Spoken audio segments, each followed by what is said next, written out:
All right, so I'm going to do my best here. I apologize for the, again, I apologize for the delay. I'm having a couple technical challenges, but what I'll do is I'll just do my best with what I have, and hopefully you can see it.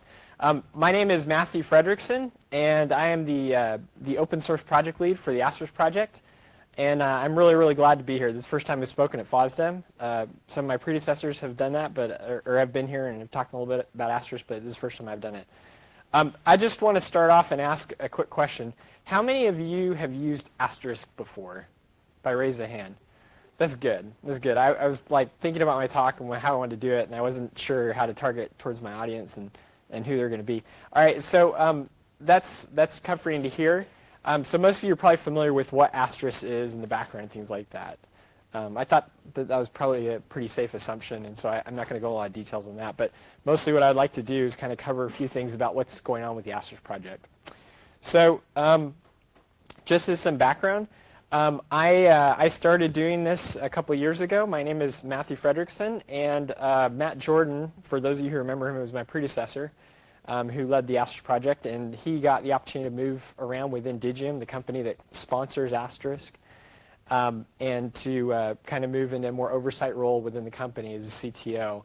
And with that, they needed somebody to step in and to be able to take care of the day-to-day management and running of the Asterisk project, and they asked me to do that. I've worked at Digium since about 2001 in various developmental capacities, doing lots of different things. I've worked on Digium's hardware. For those of you that go really far back and use Asterisk in a hardware environment with old ISDN cards or analog cards and things like that. I worked a lot on the hardware, specifically the device drivers and design of that hardware as well. Through the years, I maintained a lot of the telephony interfaces within Asterisk, the traditional telephony interfaces like the DOTI channel driver or the ZapTel channel driver. I maintained the ZapTel or the DOTI kernel device drivers and things like that, and extended those and improved those and things of that nature. I also maintain libPRI, which is the ISDN stack for Asterisk. For those of you that remember what ISDN is, I guess ISDN's kind of going away in a lot of places. And then at some point a number of years ago, I realized that there was no SS7 or C7 stack for Asterisk, so you couldn't talk to really big phone switches and things like that directly.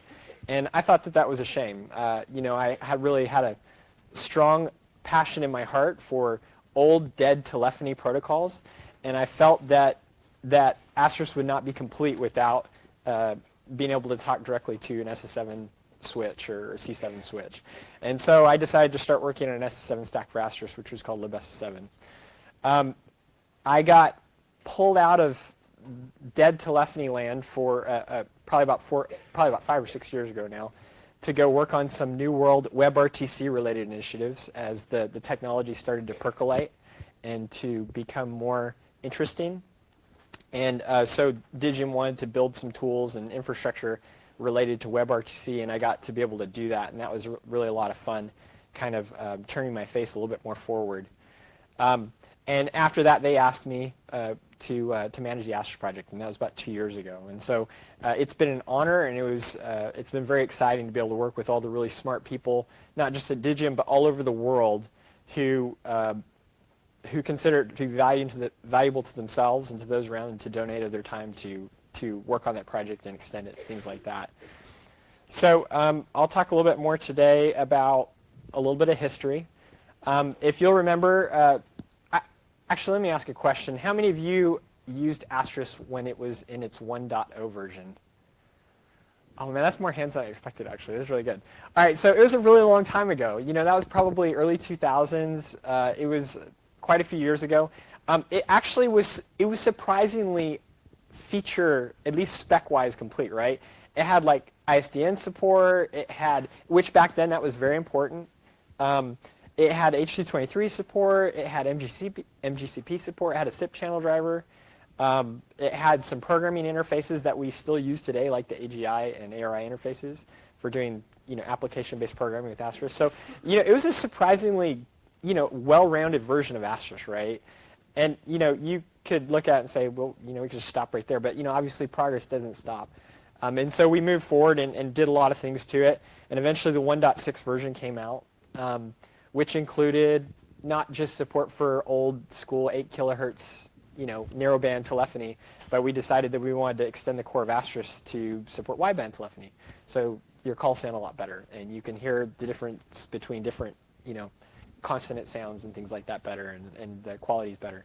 Obviously, since I implemented SS7 support, I feel a shameless obligation to plug that was the version that we merged in SS7 support into Asterisk. And then some more time passed, and we had many more versions and things happen. These are just some highlights, but Asterisk 11 came out, and it had the beginnings of WebRTC support, which is kind of the next big thing in I would say the real-time communication space in the last few years. And so we started to implement that in the SIP channel driver to be able to extend the SIP channel driver to interoperate with browsers and things like that that support WebRTC. Asterisk 12, we decided that the SIP channel driver that we've been using for like 13 years or whatever it had been, had gotten to the point where it was very difficult to work on. It got to the point where we tried to make changes, we tried to fix a bug or something like that, and it was built in such a way, and it had not been redesigned in such a way that it was easier to work on, that if you tried to fix a bug, you ended up creating like 3 or 4 more. It was the point where we were not happy working on it, and we decided to take a step back and to write a new SIP channel driver that was better architected and better suited for extendability and for changing and for bug fixing, and it had a better, from the get-go, better tested implementation. And so we did that, and that's where the PJ SIP channel driver came from. It's based on the PJ project SIP stack, and it's worked very well. In Asterisk 13, we added a new interface called the ARI REST interface, because RESTful interfaces are very popular. They make a lot of sense, and they're, from a programming perspective, and that's kind of where the industry was going. So we built a REST interface for Asterisk. We did some more work on the PJ SIP channel driver as well. And Asterisk 14, which was the previously released version of Asterisk, included more ARI improvements, so more fleshing out of APIs and capabilities that you could do with the REST interface in controlling Asterisk. More PJ SIP improvements, and we moved asynchronous DNS into the core of Asterisk, which is a good thing for a lot of people. So Asterisk 15, that's what I want to talk about. That was the most recently released version of Asterisk, which was in October at Astricon.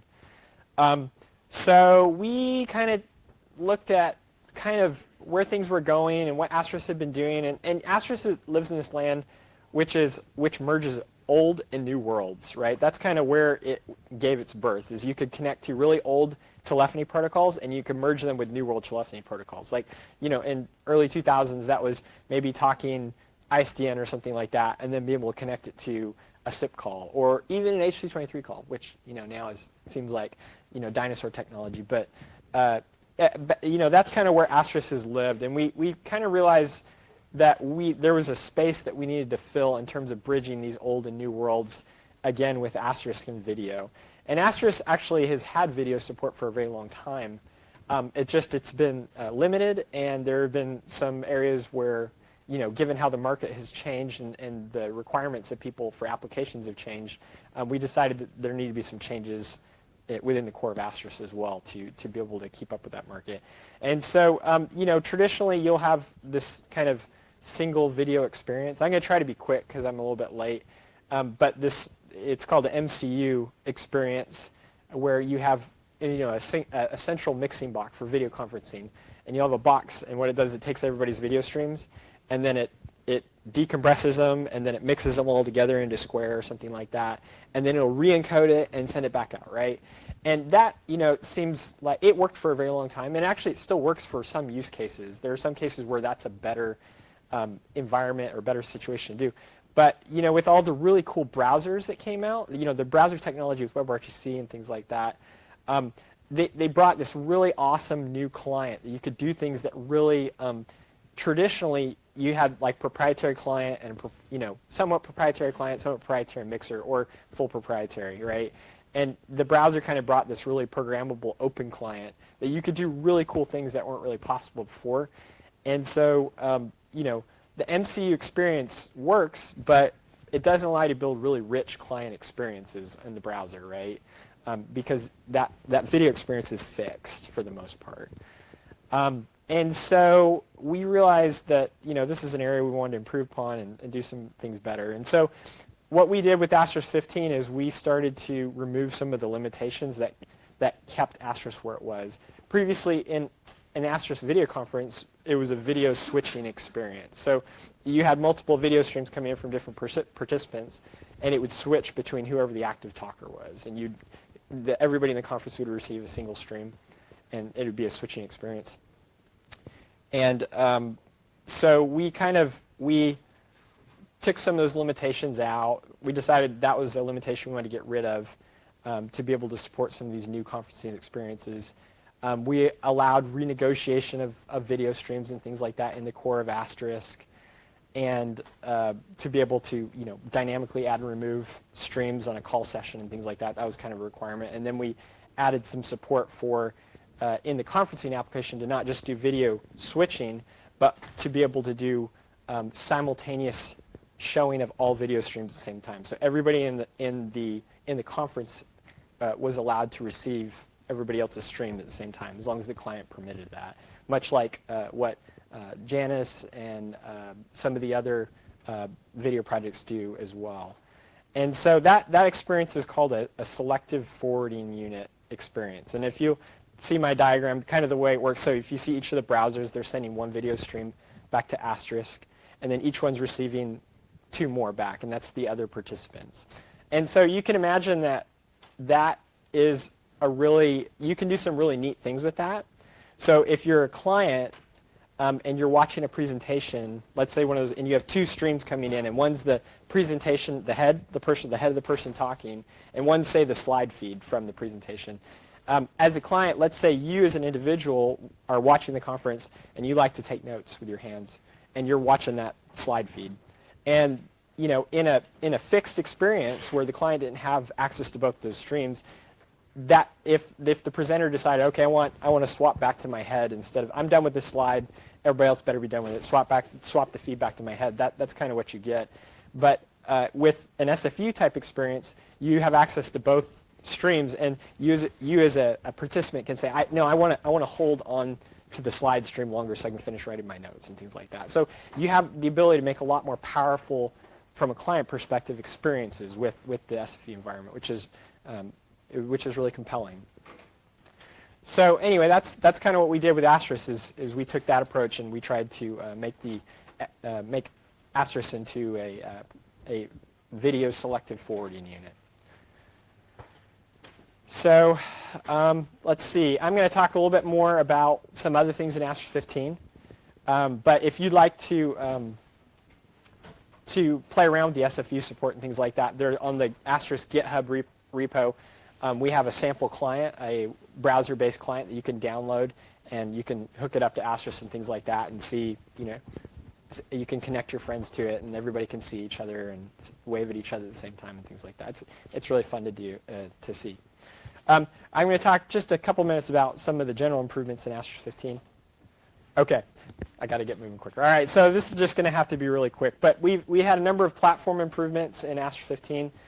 Improvements for GCC 7, build fixes for FreeBSD, build fixes for the herd, which was pretty cool to see because I hadn't done anything personally with the herd in many years. There's Alembic support for MS SQL, which is our database migration layer, Alembic, that we use. And then the PJ project, for those of you that build Asterisk currently, it's downloaded and built by default as part of the build process, so you don't have to go and find it and things like that. We also have some new sounds for Asterisk. We added the 2.0 OAuth protocol for XMPP motif, the channel driver there. We merged in some patches that were contributed by a gentleman named Dennis Gousset, and there's another gentleman, I think, in Berlin that also worked on that, but to do stereo support in the ConfBridge application. So if you have an endpoint that supports stereo audio, you can listen, and you can have people positionally be in different places in the conference, and you can hear it being in different positions. It's kind of neat. There's some more debug utilities. We added support for some more WebRTC technologies that were necessary as part of our SFU support, like RTCP MUX, VP9 codec pass-through, some convenience options for setting up WebRTC and things like that. We also added support for a technology that we've been really holding out on with Asterisk, which is called Bundle, which is a technology used in the browser to multiplex audio and video streams over the same socket and the same RTP session. And that was something that we needed to do a lot of the video things. So just as a quick heads up, for Asterisk 16, you may be wondering what's coming out. I apologize it's so brief, but I think my time got eaten up by technology stuff. But some of the goals for Asterisk 16 are we're going to continue to flesh out Asterisk SFU APIs. So from an REST API perspective, being able to control Asterisk better with REST and things like that, and be able to manipulate and mutate the conference experience that you're having. We're planning on improving Asterisk video resiliency in poor network environments. So we discovered that after we did the SFU support that there were some technologies that made the experience a lot better when there was high packet loss and bad Wi-Fi networks and things like that. So we're working on some of those. And then we're going to be continuing to improve the PJ-SIP performance. And so I think that's pretty much it as far as my time goes. I don't want to run over and take much time. There was some really, is Alexander Trout here? Did he come this morning? Okay. There are a few contributors that contribute the Asterisk. I always try to give props and shout out to them, but it looks like maybe Asterisk is a huge project. Lots of people contribute to it. There's a lot of statistics and things like that. I can't understate how big it is and how much it is to how many people are involved and things like that, but I always try to recognize them. So just as a reminder, if you're running Asterisk 11, it's time to get off of it. It's end of life, like as of last year, like in October, November. That means it doesn't receive security fixes anymore. So if you're running it on a public network, you don't want to do that, right? So Asterisk 15 was released at the same time. So get forward onto either Asterisk 13, which is the current LTS, or 15, which is the current, most recently released version. Just as a heads up, typically the odd versions of Asterisk releases become LTSs. Asterisk 15 is an exception. We changed it. Because of all the video work we did, we decided to wait to make a new Asterisk LTS release until Asterisk 16 instead. And so presumably this year in October, Asterisk 16 will be LTS. Anyway, thank you very much. Sorry to take so much of your time. If you have any questions, feel free to come afterwards and ask me because I don't want to take too much of the next speaker's time.